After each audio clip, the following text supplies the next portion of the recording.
I was sitting in my living room in Phoenix, Arizona, watching the evening news when my wife collapsed right in front of me without warning. 1 second she was standing by the kitchen doorway asking if I wanted coffee, and the next she was on the floor, her eyes rolling back in her head. I screamed her name and grabbed my phone, dialing 911 with shaking hands while I dropped to my knees beside her. The operator's calm voice cut through my panic, and I answered her questions as best I could while checking if my wife was breathing. The ambulance arrived within 7 minutes, which felt like an eternity but was actually remarkably fast.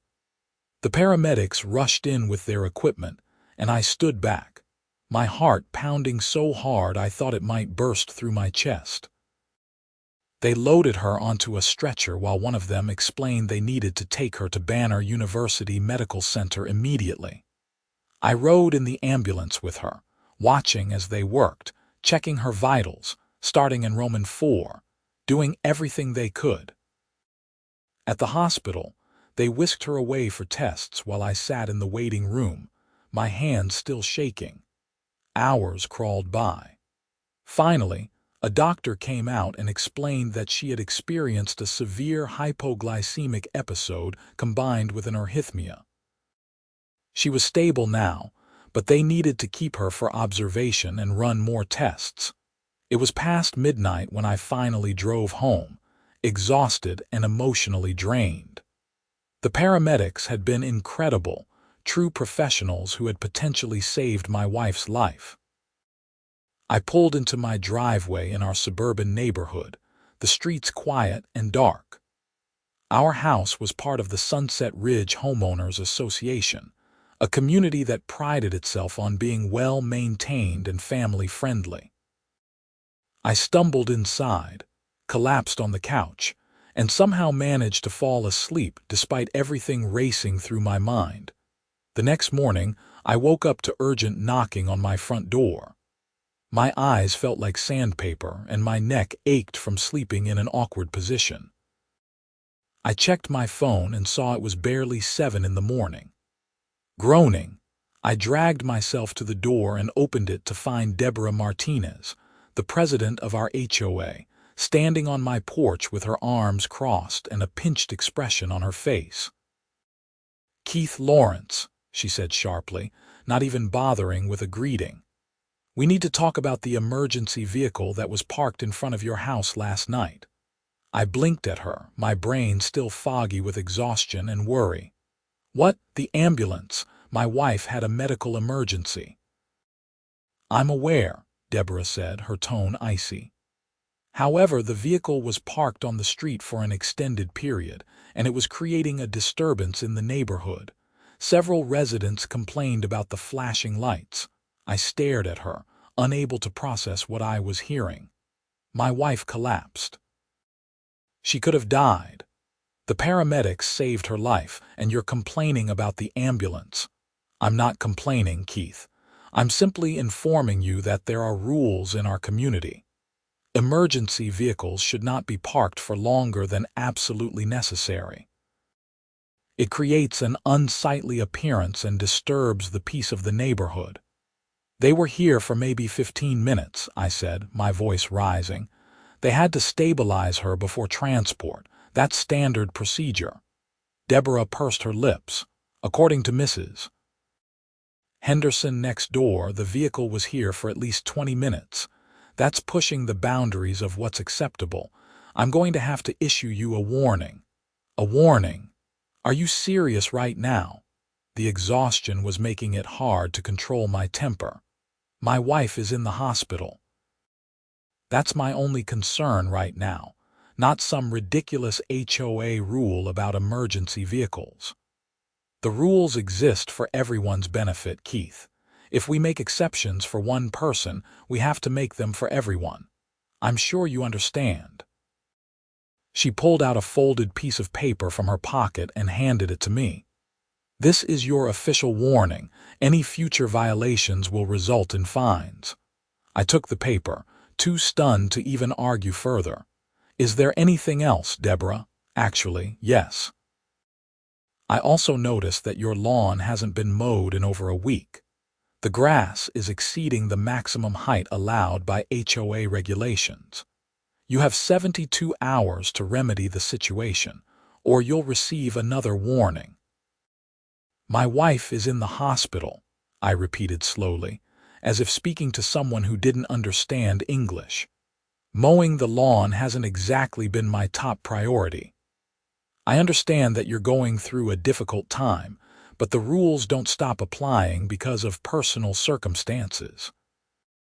Every homeowner has challenges, Keith. We all still need to maintain our properties. She gave me what I'm sure she thought was a sympathetic smile, but it looked more like a grimace. I hope your wife recovers quickly. Good day. She turned and walked away, her heels clicking on the sidewalk. I stood there holding the warning notice, my hands trembling with rage rather than fear now. I crumpled the paper and went back inside, slamming the door harder than I intended. After a shower and some coffee, I headed back to the hospital. My wife, Grace Jensen, was awake and looking better, though still pale and weak. We had kept our last names after marriage, something that bothered some of the older folks in the neighborhood, but we didn't care about. The doctors wanted to keep her another day for monitoring, but the prognosis was good. They had adjusted her medications and given us instructions for managing her blood sugar more carefully. I spent most of the day with her, holding her hand and trying not to think about Deborah's visit. When I got home that evening, I found another notice taped to my front door. This one was about my trash cans, which were apparently still visible from the street even though it was trash day. According to HOA regulations, cans needed to be returned to their storage location within 4 hours of pickup. I had been at the hospital and hadn't even thought about the trash.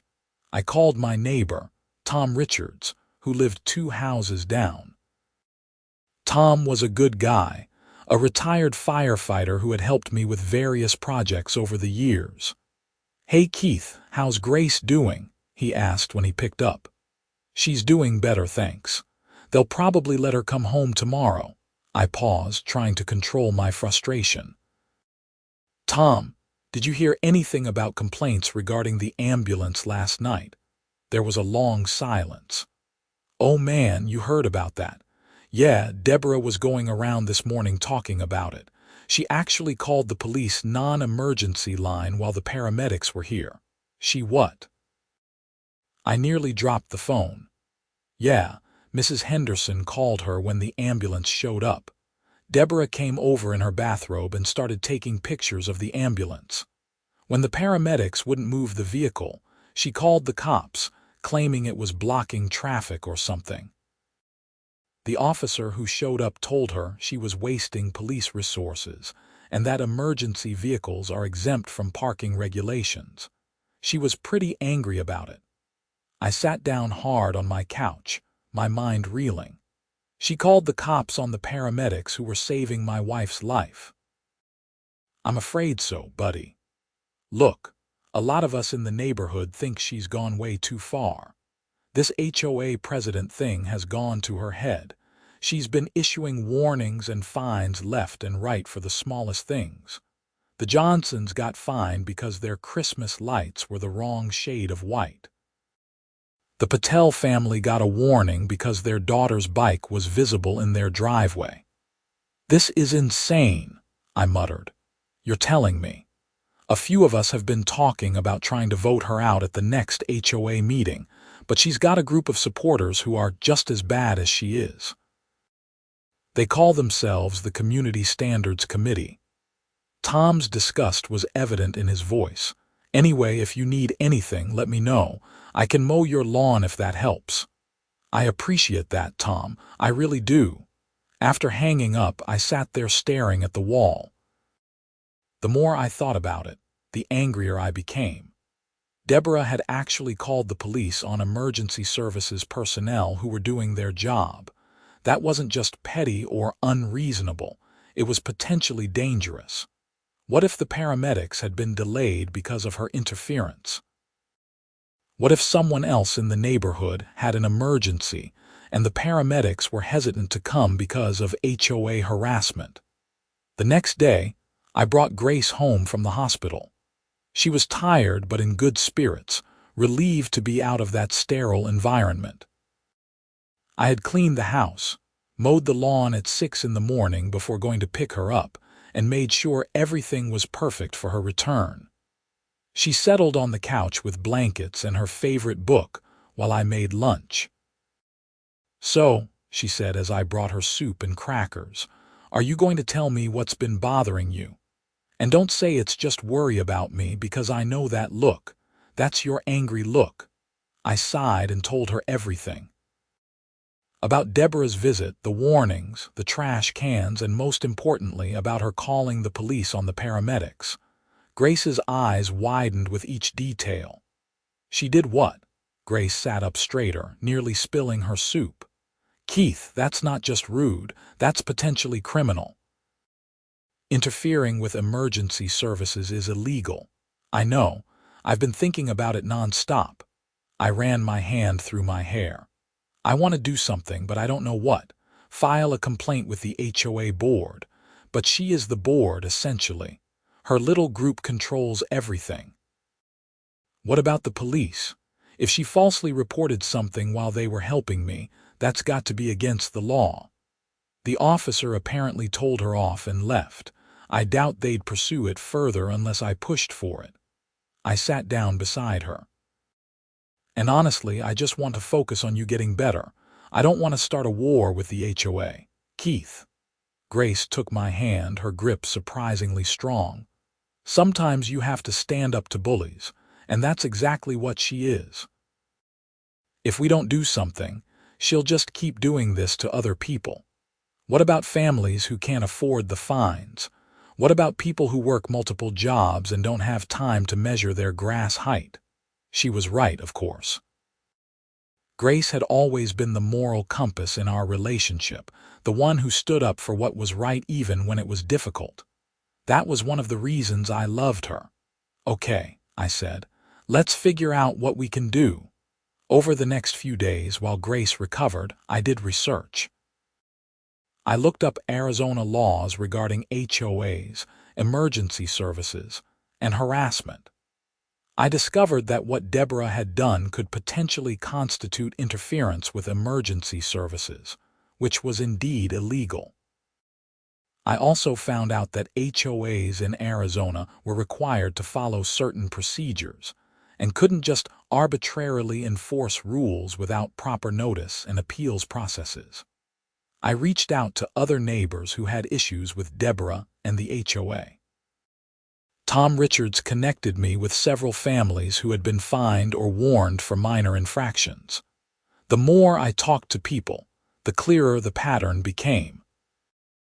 Deborah and her Community Standards Committee had been systematically targeting people they didn't like or who didn't fit their vision of the perfect neighborhood. The Patel family had been warned about cooking smells coming from their house. The Johnsons had been fined for having a political sign in their window during the election. A single mother named Rachel Morrison had been threatened with legal action because her teenage son's car leaked a tiny bit of oil on their driveway. An elderly couple, the Hoffmans, had been harassed about their yard decorations, which included a garden gnome collection they'd had for decades. I organized a meeting at my house with everyone who was willing to come. 15 families showed up, crowding into my living room.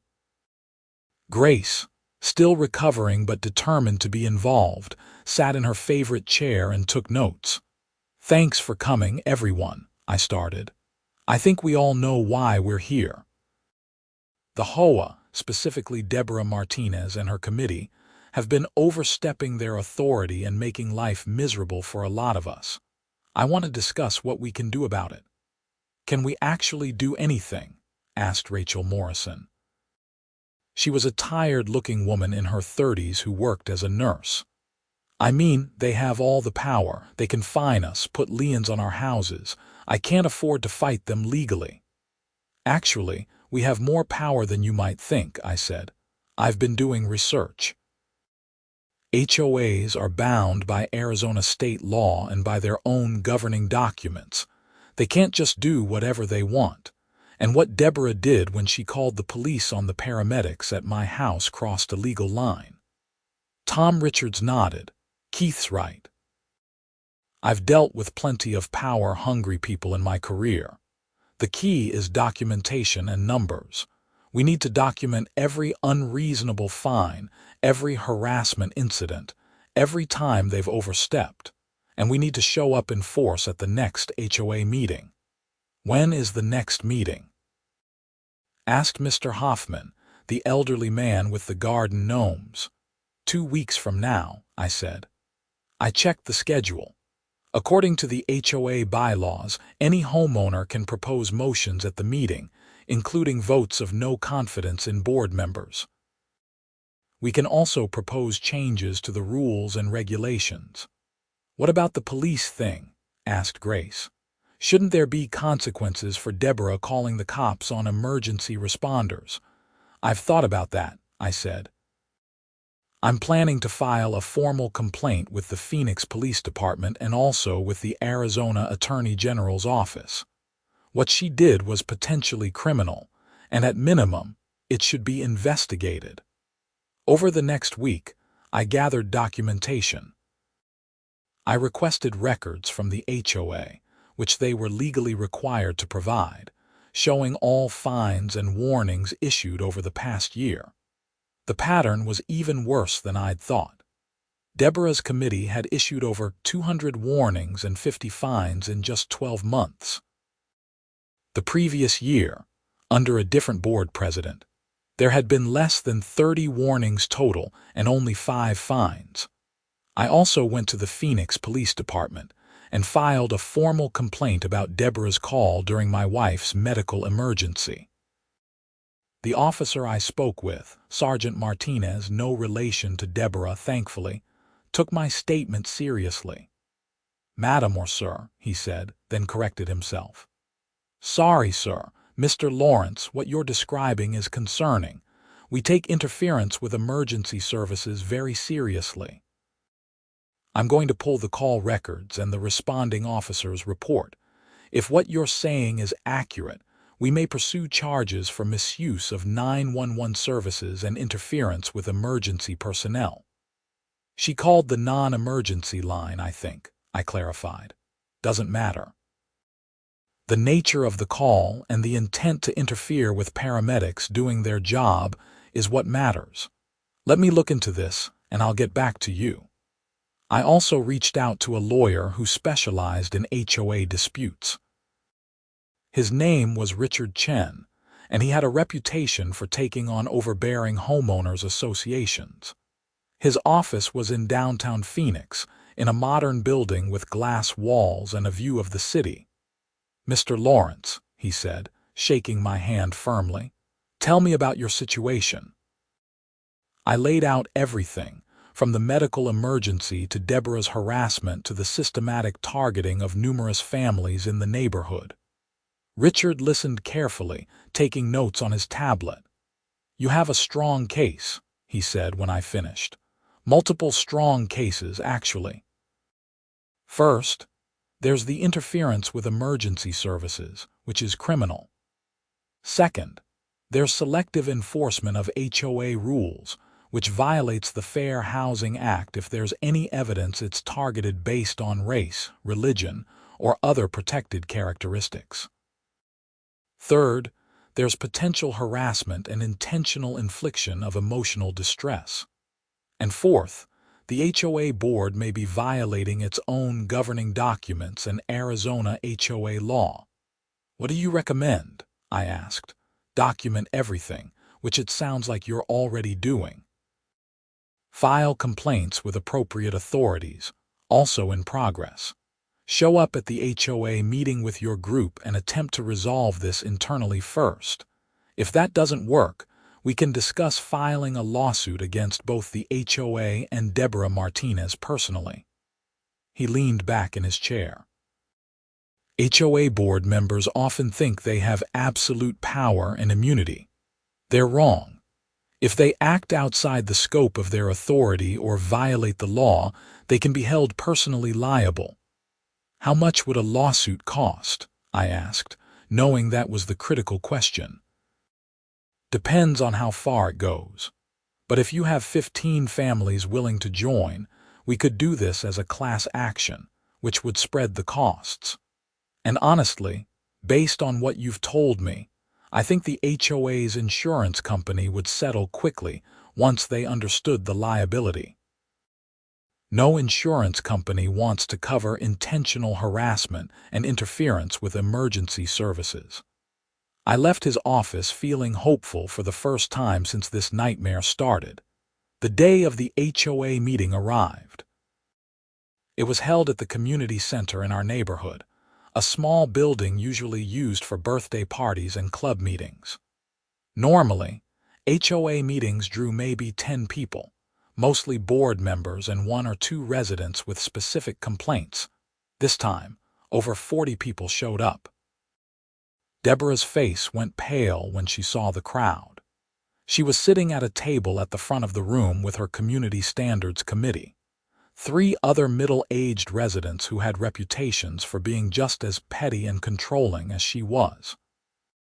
There was Margaret Fuller, a woman who had once called code enforcement on someone for parking their car facing the wrong direction in their own driveway. There was Stephen Wright, a retired accountant who seemed to take pleasure in finding obscure rule violations. And there was Patricia Donovan, who had a habit of photographing people's houses and scrutinizing the images for any possible infractions.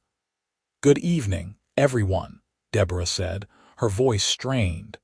"This is quite a turnout. Let's begin with the regular order of business. The minutes from the last meeting are available for review." "Point of order," I said, standing up. "Before we proceed with regular business, I'd like to propose an emergency motion to discuss the conduct of the HOA board and specifically the actions of President Martinez." Deborah's eyes narrowed. "That's not on the agenda, Keith. According to Robert's Rules of Order, which our HOA bylaws state we follow, any member can propose a motion during the new business section of the meeting.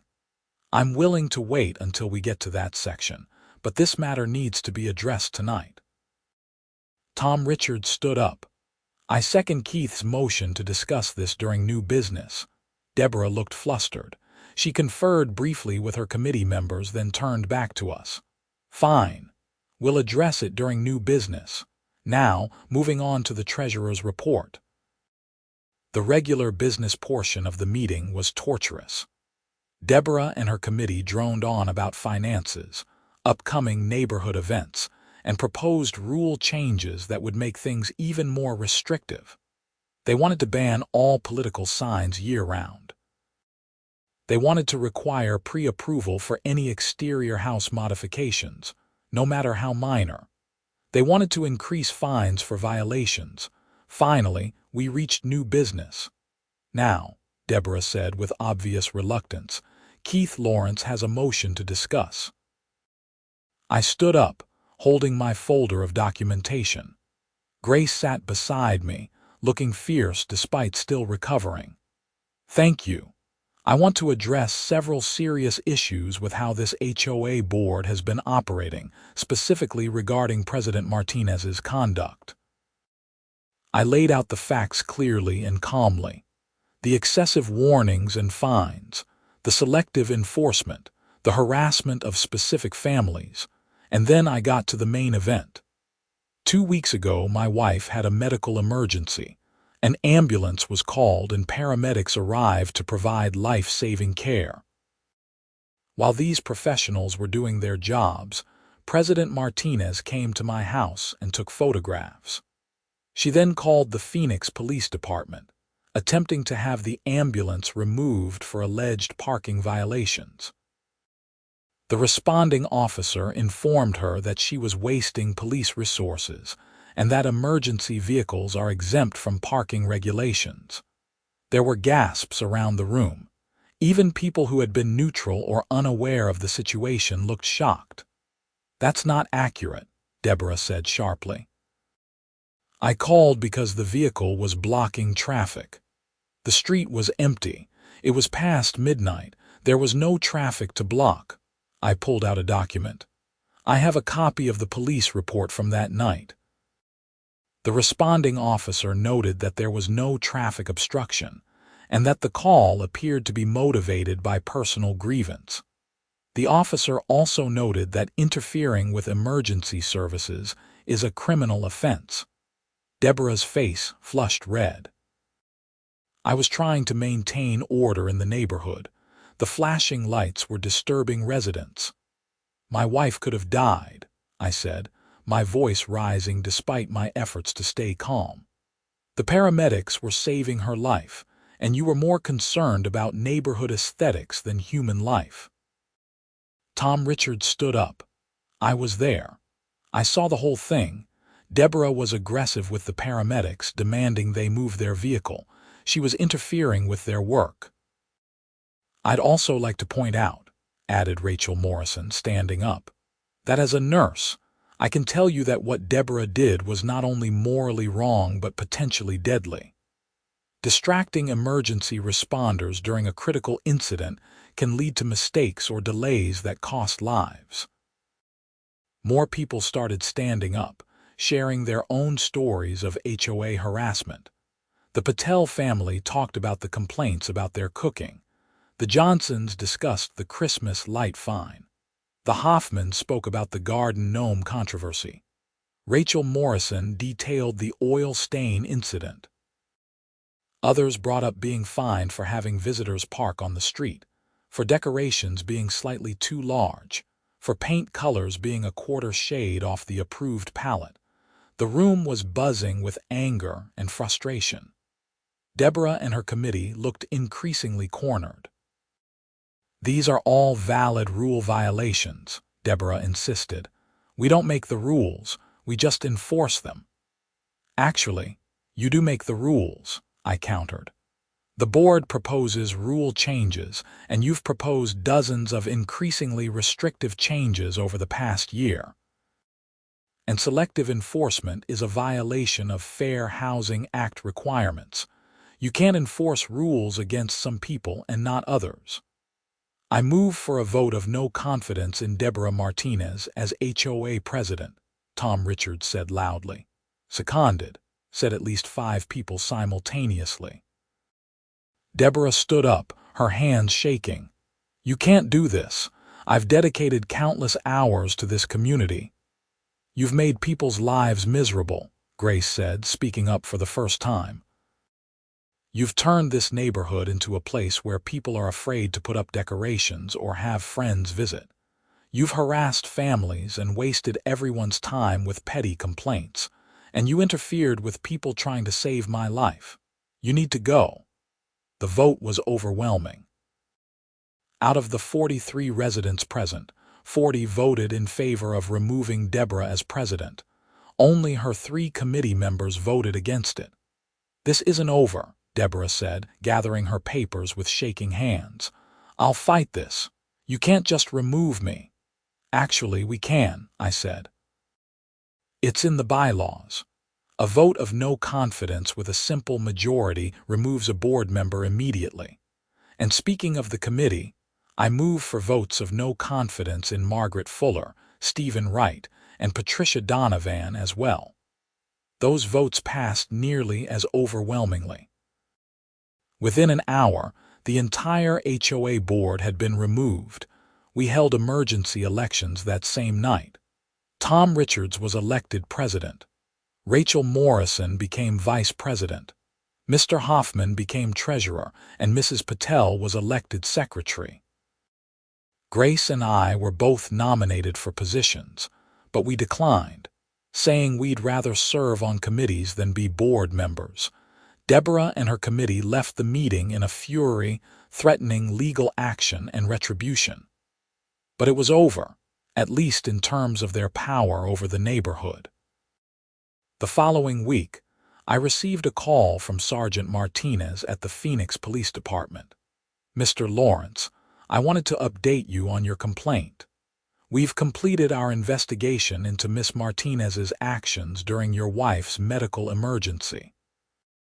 Based on the evidence, including the responding officer's report, witness statements, and the 911 call recordings, we're moving forward with charges. What kind of charges? I asked. Misdemeanor interference with emergency services and misuse of emergency services communications. These aren't major felonies, but they're serious. If convicted, she could face fines and possibly probation. What happens now? She'll be formally charged and arraigned. She'll have the opportunity to plead guilty or not guilty. Given that this is her first offense and no one was actually harmed, the prosecutor will likely offer a plea deal. But there will be consequences. I thanked him and hung up, feeling a strange mix of satisfaction and sadness. I hadn't wanted to destroy Deborah's life, but she needed to face consequences for her actions. 2 days later, I got a certified letter from Deborah's lawyer. She was suing me for defamation and the HOA for unlawful removal from the board. I immediately forwarded it to Richard Chen, the HOA attorney. He called me that afternoon, and I could hear the amusement in his voice. Mr. Lawrence, this lawsuit is frivolous. Everything you said at the HOA meeting was true and documented. Truth is an absolute defense to defamation. And the removal was done according to proper procedures. I'll file a motion to dismiss, and I'll also be filing a countersuit on behalf of the new HOA board for her misconduct while in office. Will this drag on forever? I asked, tired of the whole situation. Probably not. Once she and her lawyer see the evidence we have, including the police charges, they'll likely drop it. And the HOA's insurance company is going to be very unhappy with her. They don't cover intentional misconduct, so she'll be personally liable for any damages. Over the next few weeks, things in the neighborhood began to change. The new HOA board immediately suspended all pending fines and warnings pending review. They established a fairness committee to review the rules and recommend changes. Many of the most restrictive rules were eliminated or relaxed. The Patel family was no longer harassed about cooking smells. The Hoffman's garden gnomes were officially declared acceptable. Rachel Morrison's son was able to park his car in their driveway without fear of complaints about minor oil stains, though he did get it fixed. People started putting up holiday decorations without measuring to ensure they met precise size requirements. The transformation was remarkable. I didn't realize how much stress and anxiety the old board had created until it was gone. People were friendlier. There were more block parties and neighborhood gatherings. Kids played in the streets without parents worrying about HOA complaints. Grace recovered fully from her medical emergency.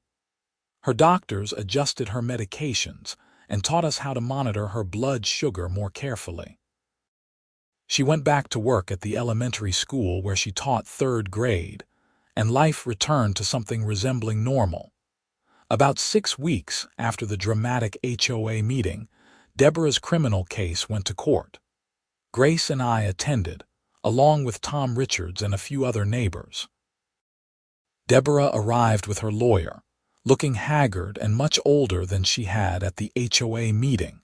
The prosecutor laid out the charges clearly. On the night in question, while paramedics were providing emergency medical care to Grace Jensen, Deborah Martinez had called police dispatch and falsely reported that the ambulance was blocking traffic and refusing to move.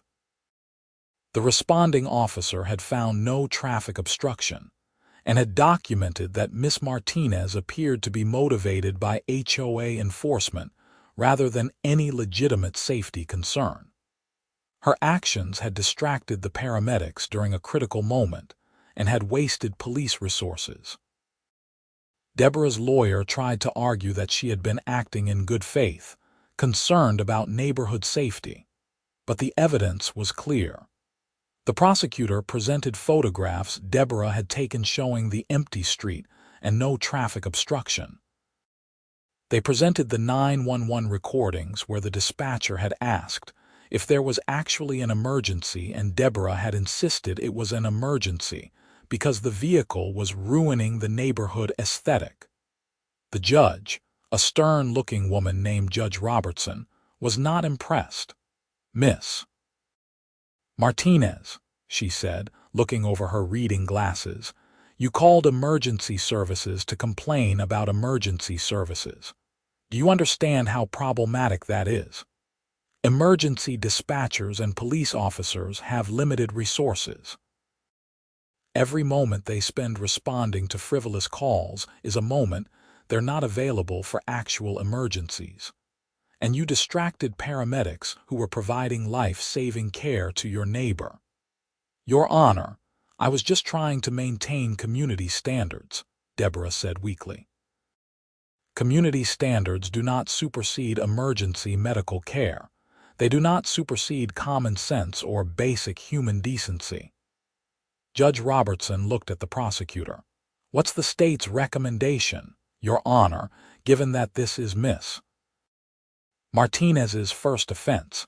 The state recommends a guilty plea to 1 count of misuse of emergency services, with a sentence of 1 year probation, 100 hours of community service to be performed with emergency services organizations, and a fine of $1,500. Judge Robertson nodded. "Miss Martinez, how do you plead?" Deborah's lawyer whispered to her urgently. Finally, she said quietly, "Guilty, Your Honor." "Very well. I'm accepting the plea agreement with one addition, Miss Martinez. As part of your community service, you will spend 50 of those hours riding along with paramedics and emergency medical technicians, so you can understand exactly what they do and why interfering with them is so serious. You will write a formal apology to Mr. Lawrence and Miss Jensen, and to the paramedics you harassed, and you will pay restitution to the Phoenix Police Department for wasted resources in the amount of $500 in addition to your fine." Deborah's face crumpled, but she nodded. After the hearing, Grace and I stood outside the courthouse. It was a beautiful Phoenix morning, the sky impossibly blue, the air crisp and clean. "How do you feel?" Grace asked, taking my hand. "Honestly, I feel bad for her," I said. "I mean, she brought this on herself, but still. Her whole identity was wrapped up in being HOA president and enforcing rules. Without that, who is she?" "Maybe she'll figure that out during her community service," Grace said. "Maybe she'll learn something." "Maybe," I agreed. A few days later, we received a handwritten letter from Deborah. It was surprisingly heartfelt. "Dear Keith and Grace," it began. "I owe you both an apology that goes far beyond what a letter can convey. I was wrong. I let my desire for control and order override my compassion and common sense. When I think about what could have happened to Grace because I was distracting the paramedics, I feel sick. I convinced myself I was making the neighborhood better, but I was actually making people miserable. I'm sorry for the stress I caused you, for interfering during Grace's medical emergency, and for being a terrible neighbor and human being. I hope someday you can forgive me. I'm working with a therapist to understand why I acted the way I did, and I'm trying to be better. Sincerely, Deborah Martinez." Grace read it and looked at me with tears in her eyes. "That took courage to write." "Yeah," I said. "It did." Deborah's defamation lawsuit against me was dismissed with prejudice, meaning she couldn't refile it. The HOA's insurance company refused to cover her legal fees, and she ended up settling with the HOA board for a small amount, agreeing never to run for the board again, and to pay back some of the money the HOA had spent on legal fees. Her 3 committee members, Margaret, Stephen, and Patricia, quietly sold their homes and moved away over the next few months. Apparently, once they lost their power, they found the neighborhood less appealing. The new HOA board thrived under Tom Richards' leadership. They focused on actual community building rather than enforcement. They organized neighborhood barbecues, a community garden, a tool-sharing program, and a neighborhood watch that was actually about safety rather than spying on people's lawn heights. Grace and I joined the community garden committee. We spent Saturday mornings working in the shared vegetable beds with our neighbors, including the Patel family, the Johnsons, and the Hoffmans. Mrs. Patel taught us how to grow okra and bitter melon. Mrs. Hoffman showed us the secrets to perfect tomatoes. We shared recipes and stories, and actually got to know our neighbors as people rather than just as residents subject to HOA rules. About 3 months after everything happened, I saw Deborah at the grocery store. She was wearing an EMT uniform shirt and looked exhausted. For a moment, we both froze, not sure whether to acknowledge each other. Then she walked over to me. "Keith," she said quietly. "How's Grace?" "She's doing great, fully recovered. How are you?" "I'm okay. I'm actually working part-time as a dispatcher for a medical transport company as part of my community service. It's been eye-opening." She hesitated, then continued. "I had no idea what these people deal with every day. The emergencies, the stress, the impossible decisions. What I did that night, interfering with the paramedics, it was so much worse than I even realized. If something had happened to Grace because I was distracting them, I don't think I could have lived with myself." "But nothing did happen," I said. "Grace is fine, and you're learning from this. That's what matters." "I don't deserve your kindness," Deborah said, her eyes filling with tears. "But thank you." We talked for a few more minutes. She told me about her therapy, about how she was working through control issues that stemmed from childhood trauma. She told me about her divorce, which had happened years ago and left her feeling powerless, and how she had tried to regain control through the HOA. She told me about her grown children who had distanced themselves from her because of her behavior. "I'm trying to rebuild those relationships," she said. "It's slow, but my daughter agreed to meet me for coffee last week. That's progress." After we parted ways, I felt oddly hopeful. People could change. People could learn from their mistakes and become better. It didn't excuse what Deborah had done, but it showed that redemption was possible. That evening, I told Grace about the encounter. We were sitting on our back patio, watching the sunset paint the Phoenix sky in shades of orange and pink. Grace was drinking herbal tea, carefully monitoring her blood sugar, while I nursed a beer. "I'm glad you talked to her," Grace said. "I've been thinking about her a lot, actually. About how easy it is to lose perspective and let small things become huge things in your mind."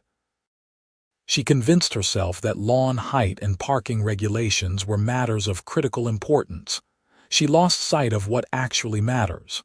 "What actually matters?" I asked, though I knew the answer. "People, community, kindness, being there for each other when things go wrong."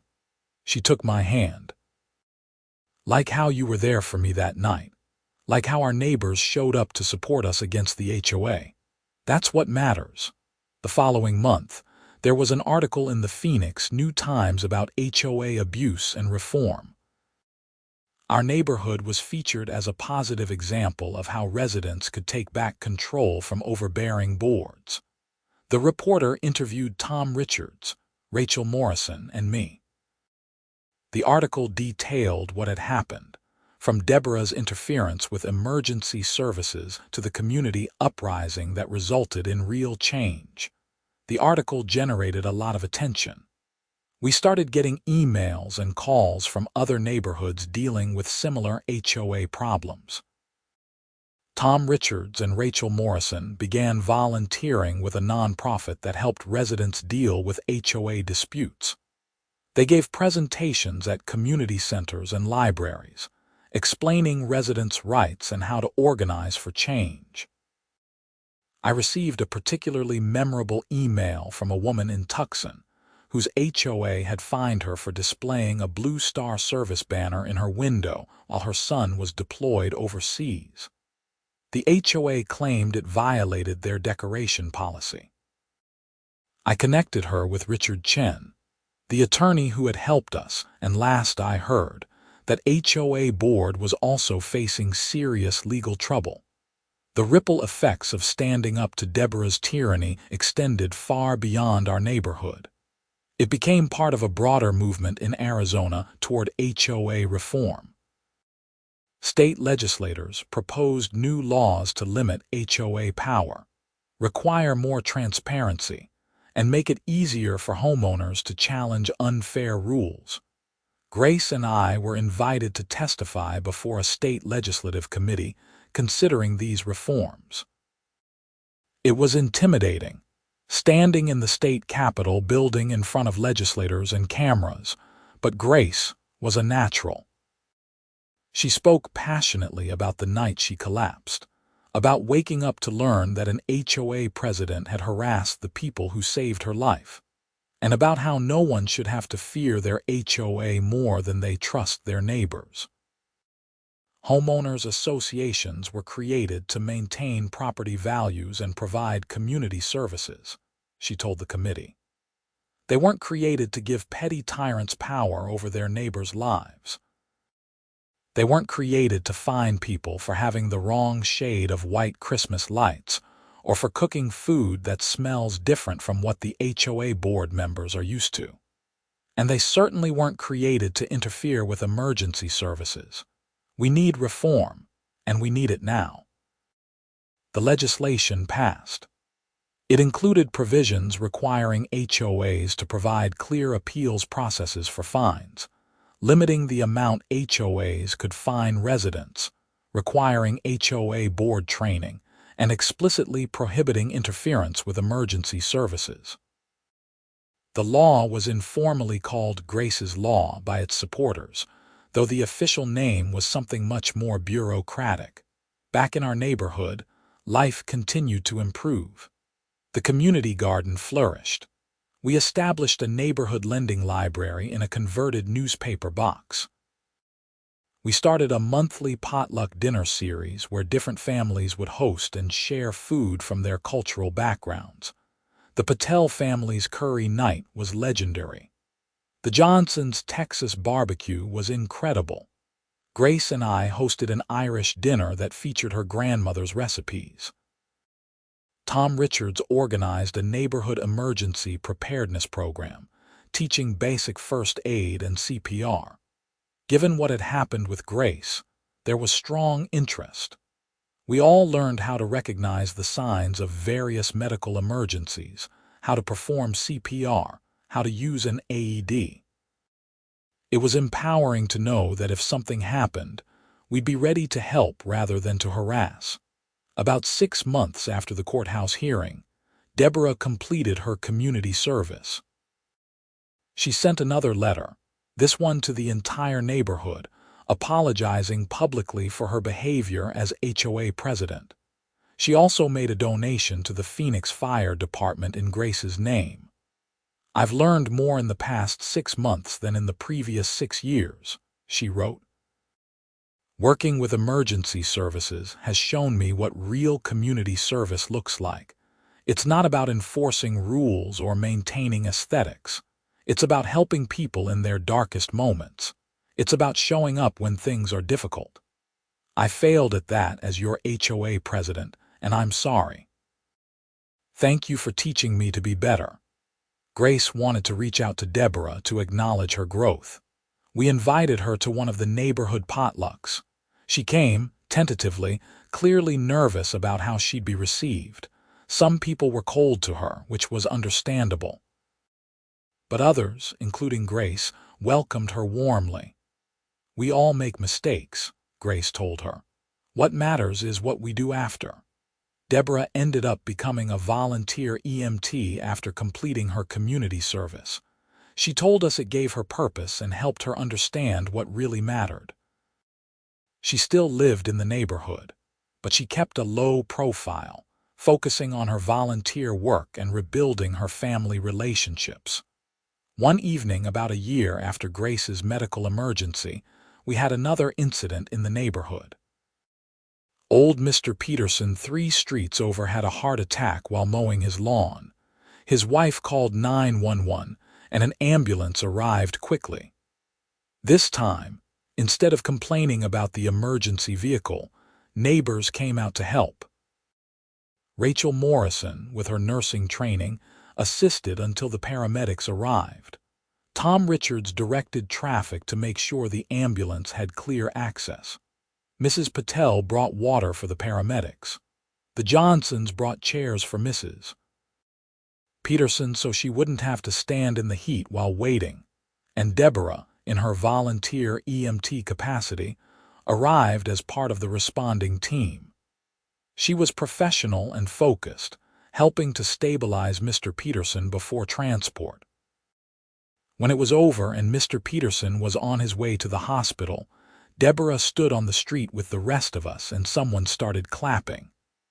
Then we all were, applauding the emergency responders. Deborah had tears streaming down her face, but she was smiling. "This," she said to Grace and me afterward, "this is what community is supposed to be. Thank you for showing me that." Mr. Peterson recovered, by the way. He was back to his garden within a month, though his wife made him promise to hire a lawn service instead of mowing himself. Grace and I often reflected on how a terrible situation had ultimately led to positive change. If Deborah hadn't crossed the line that night, if she hadn't been so egregious in her interference, maybe nothing would have changed. Maybe she'd still be HOA president, making people miserable. Maybe the neighborhood would still be a place where people feared their own community association. Instead, we had become a real community. People looked out for each other. We celebrated together and supported each other through difficult times. We weren't perfect, no community is, but we were trying, and that was what mattered. The Sunset Ridge Homeowners Association became a model for how HOAs should function.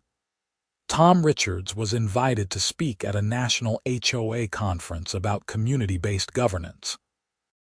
Our neighborhood was featured in positive news stories about HOA reform. Property values in our area actually increased because people wanted to live in a place where the HOA was supportive rather than oppressive. On the 1-year anniversary of Grace's medical emergency, we threw a party. Not to celebrate the emergency, obviously, but to celebrate the community that had formed in its wake. We invited everyone in the neighborhood, including Deborah. We also invited the paramedics who had responded that night, and to our surprise and delight, they came. "We remember that call," one of them told us. Not because of the medical emergency, which fortunately turned out okay, but because of that lady who tried to make us move the ambulance. In 15 years of doing this job, I'd never had someone call the cops on us while we were working. It was bizarre. "I'm sorry about that," Deborah said, coming over to join the conversation.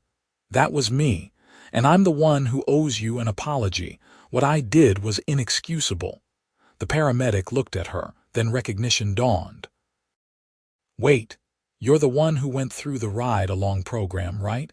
I heard about you from some colleagues. They said you were really dedicated, asked good questions, really tried to understand the work." Deborah nodded. "I had a lot to learn, still do." "Well," the paramedic said, offering his hand, "we appreciate anyone who wants to understand what we do." Apology accepted. It was a moment of grace, watching these two people shake hands, moving past a terrible incident toward mutual understanding. As the sun set on the party, Grace and I stood together watching our neighbors laughing, eating, and enjoying each other's company. Children ran around playing tag. Adults chatted in clusters. Music played from someone's portable speaker. It was everything a neighborhood should be. "You know what's funny?" Grace said, leaning against me. If you'd asked me a year ago if anything good could come from me collapsing and nearly dying, I would have said no. But look at this. Look at what came from that terrible night. You think it was worth it? I asked, only half joking. Hell no, she said firmly. I'd rather none of it had happened. But since it did, I'm glad we made something positive from it. We didn't just fight against a bad HOA board. We built something better. She was right. We had built something better. Not just a new HOA board or better rules, but an actual community where people cared about each other, where emergency responders were thanked rather than harassed, where differences were celebrated rather than suppressed. As the party wound down and people started heading home, Tom Richards clinked a glass to get everyone's attention. I just want to say a few words, he announced. A year ago, this neighborhood was a very different place. We were afraid to put up decorations, afraid to have friends visit, afraid that any small mistake would result in a fine or a warning. That changed because a few people had the courage to stand up and say enough. Keith and Grace, thank you for turning a terrible situation into an opportunity for change. And to everyone here, thank you for showing up, for supporting each other, and for proving that community is about people, not rules. There was applause and some cheering. Grace squeezed my hand. And finally, Tom continued, I want to acknowledge Deborah Martinez. She made serious mistakes and she's worked hard to learn from them and make amends. That takes courage too. This community believes in second chances and in people's ability to change. Welcome back, Deborah. More applause, though perhaps slightly less enthusiastic. Deborah looked overwhelmed but grateful. After everyone left, Grace and I cleaned up our yard, collecting paper plates and cups, folding tables, putting away chairs. It was nearly midnight by the time we finished. I'm exhausted, Grace said, collapsing on the couch. But it's a good exhausted, I said, sitting beside her. Yeah, it is. We sat in comfortable silence for a moment, then Grace said, Do you ever wonder what would have happened if Deborah hadn't called the police that night? Would anything have changed? I don't know, I admitted. Maybe not. Maybe we would have just accepted her fine and warning, kept our heads down, and let things continue. Maybe it took something that egregious to wake us up. Sometimes it takes a crisis to create change, Grace said thoughtfully. That's true in neighborhoods, in politics, in life. Things have to get bad enough that people can't ignore them anymore. Well, I'm glad we didn't ignore it. I'm glad we fought back. Me too. In the months that followed, life in Sunset Ridge continued to evolve. The HOA established a hardship fund to help residents who were struggling financially and couldn't afford home maintenance. They created a neighborhood newsletter that actually shared news and celebrated residents rather than just listing violations. They started a welcome committee to greet new residents and help them feel part of the community immediately. Grace's health remained stable. She continued teaching, and her students loved her. I got a promotion at work, which helped since we'd had some significant medical bills from her hospital stay. We started talking about maybe trying to have kids, something we'd put off but were now reconsidering. Deborah continued her work as a volunteer EMT and eventually went through the full training to become a professional paramedic. She told us it was the most fulfilling work she'd ever done. Her relationship with her daughter improved significantly, and she became a grandmother for the first time. She brought photos to a neighborhood potluck and couldn't stop smiling. Being a grandmother is amazing, she told Grace. It gives you perspective on what really matters. I look back at how I acted as HOA president, obsessing over lawn heights and paint colors, and I'm embarrassed. Life is so much bigger than that. We all have things we're embarrassed about, Grace said kindly. What matters is that you grew from it.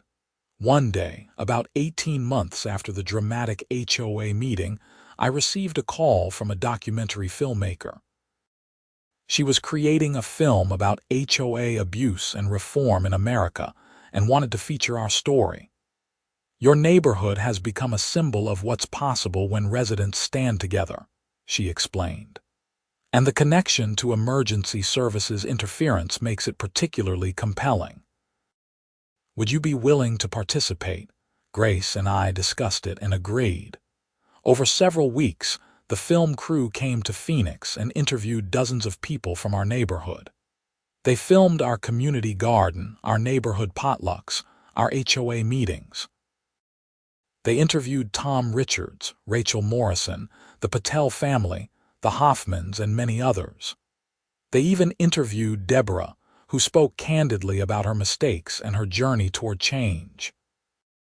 The documentary, titled Under Siege, America's HOA Crisis, premiered at a film festival in Austin and was later picked up by a streaming service.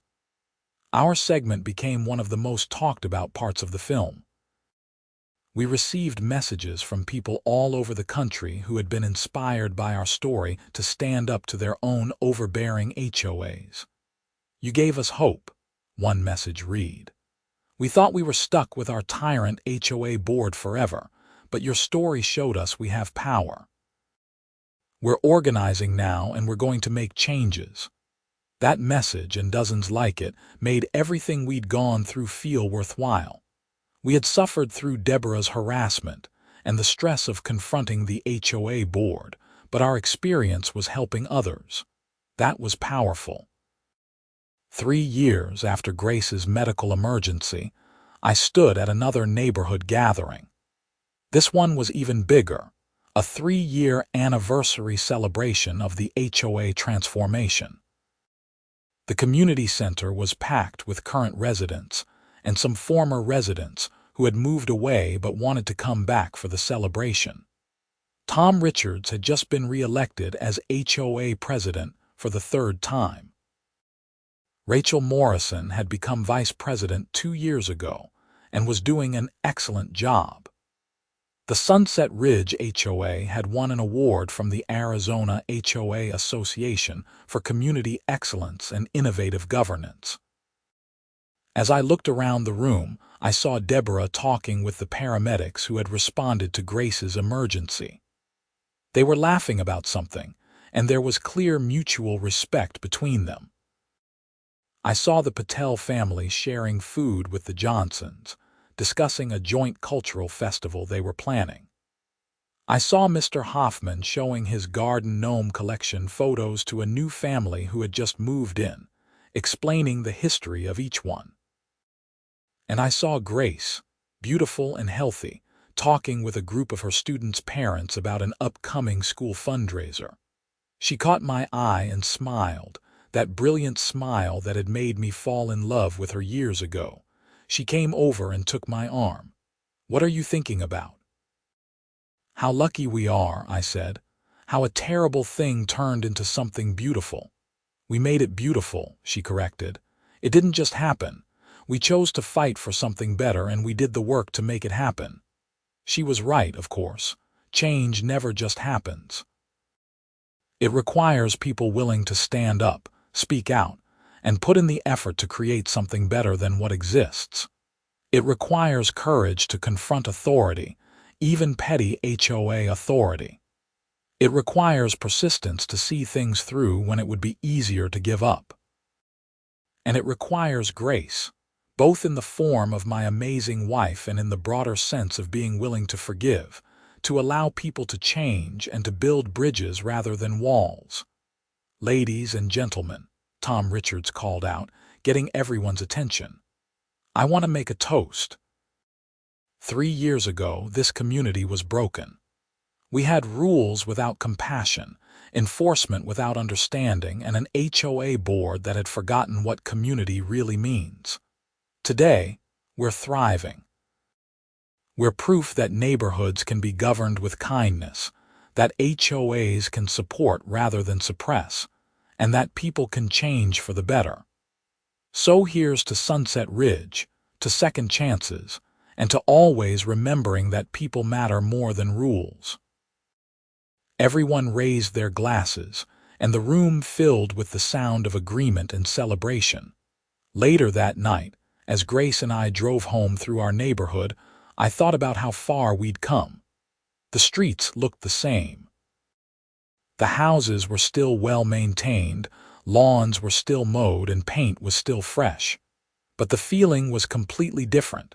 This was a neighborhood where people lived, not just resided.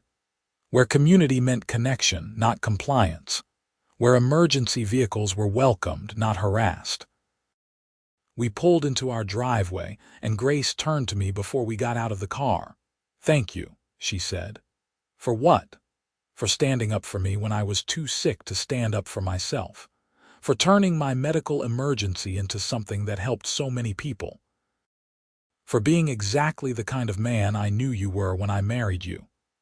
I kissed her, feeling overwhelmed with gratitude for this woman, this life, this community we had helped build.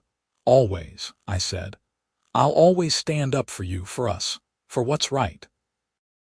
We went inside our house, secure in the knowledge that we lived in a place where neighbors looked out for each other, where HOAs served the community rather than ruling over it, and where even former HOA tyrants could become valuable community members through the power of understanding and growth.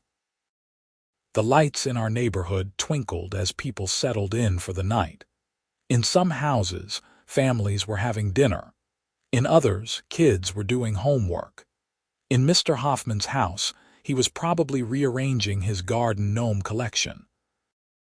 In Deborah's house, she was likely reviewing training materials for her paramedic recertification. And in our house, Grace and I were together, healthy and happy, grateful for the community we were part of and proud of the role we had played in making it better. Sometimes the worst moments in life lead to the best outcomes. Sometimes standing up to a bully creates ripples that extend far beyond what you could imagine. Sometimes a middle-aged woman calling the police on an ambulance becomes the catalyst for positive change that affects thousands of people. That was our story, and I wouldn't change a single thing about how it unfolded, except maybe the part where my wife nearly died. But even that terrifying night had led us here, to this moment, to this community, to this life. And that was more than enough.